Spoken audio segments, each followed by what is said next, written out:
Assalamualaikum warahmatullahi wabarakatuh. Before we jump into our main topics, I would like to share some information regarding immunization or vaccination. Immunization and vaccination had been introduced around the world since 1974 when the World Health Organization (WHO) had launched the extended program on immunization. This program was introduced to develop and promote scheduled vaccination program on countries. Everyone, regardless of their different ages, cultures, and races, needs vaccines to protect them. However, most of the vaccines being introduced are given during the early stage of life, which is during childhood. WHO had encouraged the early vaccination schedule for children as they are not fully capable to fight infection. In Malaysia, immunization practice had been seriously developed. The Ministry of Health Malaysia, in collaboration with WHO, had also established Malaysia-WHO Country Cooperation Strategy that guide Malaysia in the issue of health. In this strategy, Malaysia had prioritized the issue of health, particularly for maternal and child health in Malaysia. For PBL tasks, our group are given a problem related to the vaccination schedule of different countries. In this problem, it is about a young boy from Malaysia named Chan, who is only 12 months old, that is meant to move with his parents to Europe for working purpose. This made Chan that supposedly to take his booster dose of DTap, IPV, HepB, HIV vaccine in Malaysia at the age of 18 months old to miss this last booster dose as he is meant to be back in Malaysia at the age of 24 months old. Based on Chan's situations, there are actually three major considerations that can be pointed out and discussed in order for us to be able to provide suitable solutions for Chan's problems. Firstly is the fact that he had been partly immunized in Malaysia, and to actually get him to complete his vaccination in Europe would actually be a hassle because of the fact that there is a difference in vaccination schedule among countries. So according to the United States Centers for Disease Control and Prevention, these variations are actually driven by the fact that there are actually differences in the governmental decisions and allocation, the requirement for vaccination among populations, the environmental conditions that differ globally, such as the temperature and the climate, the strains of viruses, and most importantly, the epidemiology, such as the genetic patterns, the frequency of the disease, and individuals' medical history and severity or risk of exposures to these vaccine-preventable diseases. The options for vaccine administration and strategies may also vary according to the feasibility of the vaccine delivery among countries and among regions in that particular country. The next point to be considered is the fact that this hexavalent vaccine actually requires multiple doses of administration at a particular intervals of time. The multiple doses are needed simply because the first dosage was never enough to provide immunity or as much as immunity you needed against the 6 diseases. Therefore, multiple doses are needed. And the timing and the doses of the shots are determined based on the age where the children's body's immune system will undoubtedly provide optimal protection with vaccination, and the age where the children are most vulnerable to getting exposed and infected by these diseases. Therefore, getting vaccinated at the recommended age is crucial in reducing the risk of getting exposed to the disease. Regardless, the children's immune system are delicate in a way that it will wane over time. Therefore, booster injections are actually very crucial in making sure that they will be able to compensate the worn-off immunity by leveling the immunity against the 6 diseases back up to the optimal level. Hypothetically speaking, if Chan's parents still want him to get his booster injection in Malaysia, that means he will get it at 24 months old, and instead of getting him administered with the vaccine at 18 months old in Europe, that means that Chan will miss his booster dose by 6 months. And according to Gross and her friends in 2016, that a delay in vaccination is only safe up until 60 days after the recommended age. That means after 6 months, because of the wane or worn-off immunity and the failure to level the immunity back up to the optimal level that was supposed to be done by the booster injection, Chan is now more exposed and more at risk of getting infected by those 6 diseases. The consequences that come with delay in vaccination is, firstly, the liability of vaccine-preventable diseases will be elevated. And secondly, is the domino effect that will be imposed by incomplete vaccination. This domino effect will explain the sudden occurrence of outbreak of vaccine-preventable diseases in populations and will affect all members of the population, regardless of either they have been vaccinated against or have not, because of the failure to achieve herd immunity. Elicited from Chan's situation, there are actually three different possible solutions that can be proposed that would fit three different scenarios that could be extracted. Firstly, assuming or considering that this is just a predictive situation in which Chan and his family haven't yet moved to Europe and therefore he hasn't yet missed his booster injection. In this case, his parents can actually get him administered with a booster injection prior to leaving for Europe as early as 12 months, as long as there has been a 6 months of elapse between the booster injection and the prior dose.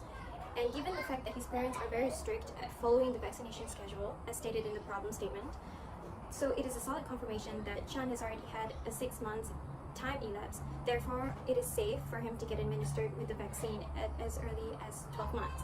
Secondly, is that he and his family has already moved to Europe, but he hasn't missed the booster injection yet.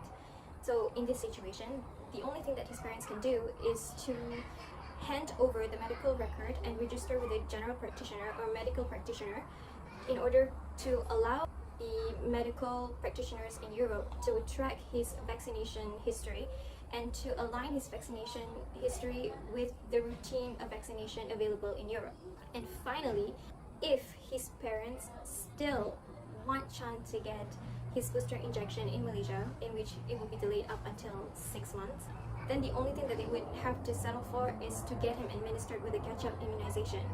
However, there has been no research or proof that catch-up vaccination has similar effect as being vaccinated at recommended age.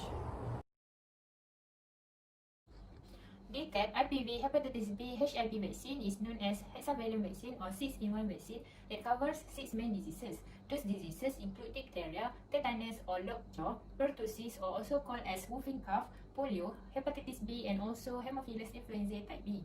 There are 3 doses that are required by the children at the age of 2 months, 3 months and 5 months for first, second and third doses respectively, as young children have low immunity towards diseases and their immune system are not yet fully developed. They need to get vaccination at such young age because their bodies are less able to fight against infections.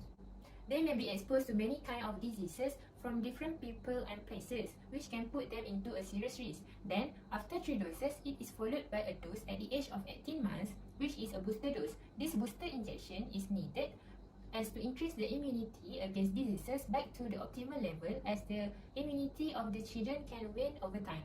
As hexavalent combination vaccines already include hepatitis B vaccines, the separated dose for hepatitis B at 1 month age and 6 month age are not required anymore. The hepatitis B vaccines only will be given one time to the children during birth. It is because the virus is commonly transmitted from the infected mother to the children during birth and delivery, known as parental transmission. Only 1 dose of hepatitis B vaccines is needed because 1 dose already can protect the body up until 20 years or more. As the biotechnological application develops from time to time, more and more vaccines have been discovered to prevent the spread of the already present and also the new and emerging diseases.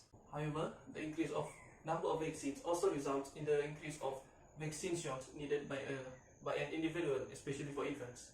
This means that the vaccination schedule of a person would be more crowded if the number of vaccines keep increasing from time to time. Back in 1980s, this is somehow a burdensome issue, especially for parents if they were meant to complete their child's vaccination schedule. But nowadays, the discovery of multiple-in-one vaccine formulation, such as the hexavalent combination vaccine, as being described earlier, had helped many parents in coping with their child's vaccination schedule. This hexavalent combination vaccine helped parents by reducing the number of vaccine shots needed by the child in a particular immunization routine. In relation to Chan's case, if the combination vaccines were not yet to be discovered, his vaccination schedule would be more crowded, thus demanding his parents to reconsider their plan to travel to Europe for working purpose. But thankfully, with the help of this hexavalent combination vaccine, Chan's parents' plan to travel to Europe seems to be more achievable. On the other hand, the use of adjuvants in the vaccine formulation also helps in Chan's cases. Adjuvants such as aluminum hydroxide and aluminum phosphate were used in vaccine to increase their effectiveness by developing a stronger immune response in our body. Thus, in Chan's cases, The use of adjuvants in his booster dose could help him to produce a stronger immune response, which presumably would help him to develop a better immune system and longer time to ward off. So, a stronger immunity would at least give him a slight protection during the time when he missed or delayed his next booster dose. It takes a genius to figure out that every proposed solution comes together with the risk and chances for it to succeed. For the catch-up immunization program, the risk of it is that it is a concern that the vaccine would not act the same as being immunized on time. However, it is still a better decision than leaving chain defenses, and there are also studies that show conforming to the catch-up immunization schedule to still participate and increase the herd immunity. Next, the DTap IPV HepB HIV vaccine is already one of the biotechnological advancements because it is a hexavalent combination vaccine. Sufficient studies and adjustments have been made to ensure that there are high chances for the vaccine to succeed. However, the risk lies because the vaccine uses multiple antigens and it is being manufactured in a large scale. Therefore, following the standard operation procedure during manufacturing of the vaccine is needed to be prioritized. Besides that, if the infant is allergic to the vaccine, it is harder to detect the source of it compared to monovalent vaccine. And lastly, indeed, using aluminium as adjuvant can help to produce stronger immune response. However, a normal healthy adult could only have 10 micrograms per liter of their serum aluminium levels than alert infants. Infants cannot clear out the aluminium in their body because the glomerular filtration has not been able to fully function yet. And the series of booster doses can cumulatively cause aluminium toxicity to the infants that could harm their development. Therefore, monitoring of the infant's serum aluminium levels from time to time should be done. In conclusion, the DTap IPV HepB HIV vaccine is already a must for infants, and there are 3 doses required for the immunization to complete. And even though the number of doses is the same, but the injection schedule is different from Malaysia and Europe.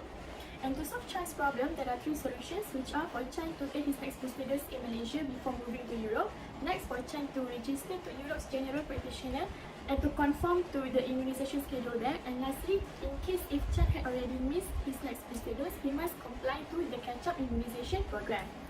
And for the biotechnological advancements, there are 2, which are the hexavalent combination vaccine and the incorporation of adjuvant to the vaccine.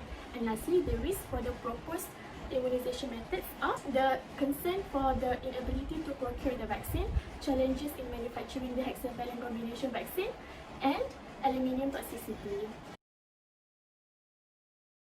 Thank you.